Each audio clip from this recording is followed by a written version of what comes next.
اس مہینے میں مسلمان اپنی روحانی اور جسمانی طاقت کو ایک کرنے کے لیے تیار ہو گئے۔ پیارے دوستو، آپ نے دیکھا کہ پہلا رمضان مسلمانوں کے لیے ایک بڑی آزمائش تھا، لیکن انہوں نے اس میں کامیابی حاصل کی۔ روزے فرض ہونے کے بعد انہیں مشکل حالات کا سامنا کرنا پڑا، لیکن انہوں نے نہ صرف اس فرض کو ادا کیا بلکہ رمضان کے دوران جہاد میں بھی حصہ لیا اور فتح حاصل کی۔ یہ ثابت کرتا ہے کہ اسلام کا طریقہ عبادت اور زندگی دونوں کو ساتھ لے کر چلتا ہے، اور مسلمان کسی بھی حال میں اپنے دینی فرض کو نہیں چھوڑتے۔ یاد رکھیں، پہلا رمضان ہمیں سکھاتا ہے کہ مشکلیں اور آزمائشیں آتی ہیں، لیکن اگر انسان اللہ پر بھروسہ رکھے، صبر کرے اور اپنی ذمہ داریوں کو نبھائے تو کامیابی اس کی ہی ہوتی ہے۔ آج بھی رمضان کا مہینہ ہمیں صبر، ہمت، قربانی اور عبادت کا بہترین سبق دیتا ہے، اور نبی اکرم صلی اللہ علیہ وآلہ وسلم اور ان کے صحابہ کی راہ پر چلنے کا موقع دیتا ہے۔ پیارے دوستوں، تاریخ گواہ ہے کہ جب پہلا رمضان آیا تو مسلمانوں نے اسے پوری سادگی، سچائی اور عبادت کے جذبے کے ساتھ گزارا۔ اس وقت سحری اور افطار کے لیے کوئی خاص تیاری یا دعوتوں کا رواج نہیں تھا۔ مسلمان جو بھی سادہ کھانا میسر آتا اسی سے روزہ رکھتے اور کھولتے تھے۔ کھجور، دودھ اور پانی افطار کا سب سے عام حصہ تھا، کیونکہ یہی چیزیں نبی کریم صلی اللہ علیہ وآلہ وسلم بھی استعمال فرماتے تھے۔ جن کے پاس سہولت ہوتی تھی وہ جو، مکی یا دوسری روٹیاں بھی کھاتے، لیکن عام طور پر افطار بہت سادگی سے کیا جاتا تھا۔ پیارے دوستوں، جب روزے فرض ہوئے تو شروع میں ایک خاص نیم طے کیا گیا تھا جو بعد میں بدل دیا گیا۔ روایت کے مطابق پہلے رمضان میں اگر کوئی شخص افطار کے بعد سو جاتا تو وہ دوبارہ کچھ نہیں کھا سکتا تھا، چاہے اسے کتنی ہی بھوک یا پیاس لگے۔ سحری کی اجازت نہیں تھی، بلکہ افطار کے بعد سونے کے بعد اگلے دن تک کھانے پینے کی مناہی تھی۔ یہ نیم مسلمانوں کے لیے مشکل ثابت ہوا۔ کچھ صحابہ اکرام روزے کی تھکاوٹ کی وجہ سے افطار کے بعد جلدی سو جاتے اور پھر صبح تک کچھ نہیں کھا سکتے تھے، جس سے کمزوری محسوس ہونے لگی تھی۔ اللہ تعالیٰ نے مسلمانوں کی حالت دیکھی اور پھر سورہ بقرہ میں ایک نیا حکم نازل فرمایا جس میں اس کی سختی کو ختم کر دیا گیا، جیسا کہ ارشاد باری تعالیٰ ہے، روزے کی راتوں میں اپنی عورتوں کے پاس جانا تمہارے لیے حلال کیا گیا ہے، اور کھاؤ اور پیو یہاں تک کہ صبح کی سفید دھاگا سیاہ دھاگے سے نمایاں ہو جائے، پھر روزہ پورا کرو رات تک۔ اس آیت کے نازل ہونے کے بعد مسلمانوں کو یہ اجازت مل گئی کہ وہ رات کے وقت سحری اور افطار کے بعد کھا پی سکتے ہیں جب تک کہ فجر کی سفید روشنی ظاہر نہ ہو جائے۔ اس حکم سے روزہ پہلے سے آسان ہو گیا۔ اس کے بعد سحری اور افطار کا باقاعدہ طریقہ قائم ہوا جو آج تک چلا آ رہا ہے۔ یاد رکھیں، پہلا رمضان صرف جسمانی آزمائش نہیں تھا بلکہ ایک روحانی تربیت بھی تھی۔ مسلمان دن بھر صرف بھوک اور پیاس برداشت نہیں کرتے تھے بلکہ اپنی آنکھ، زبان اور دل کو بھی ہر برائی سے محفوظ رکھتے تھے اور زیادہ سے زیادہ عبادت میں مصروف رہتے تھے۔ ایک روایت میں نبی کریم صلی اللہ علیہ وآلہ وسلم نے روزے کے مقصد کو کلیئر کرتے ہوئے فرمایا، روزہ صرف کھانے پینے سے رکنے کا نام نہیں بلکہ روزہ لغو باتوں اور برے اعمال سے بھی رکنے کا نام ہے۔ اس لیے پہلے رمضان میں مسلمان زیادہ سے زیادہ قرآن مجید کی تلاوت کرتے، نبی کریم صلی اللہ علیہ وآلہ وسلم کی صحبت میں رہ کر دین سیکھتے اور راتوں کو نوافل پڑھ کر اللہ سے مغفرت مانگتے تھے۔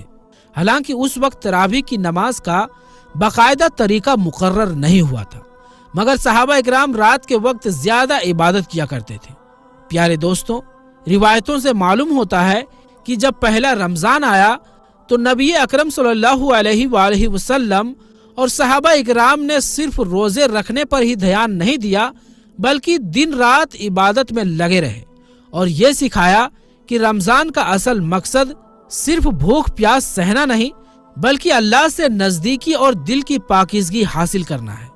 یہی وجہ تھی کہ پہلے رمضان سے ہی عبادت کا خاص اہتمام کیا گیا، جس میں روزہ، دعا، ذکر، قرآن کی تلاوت اور نوافل شامل تھے۔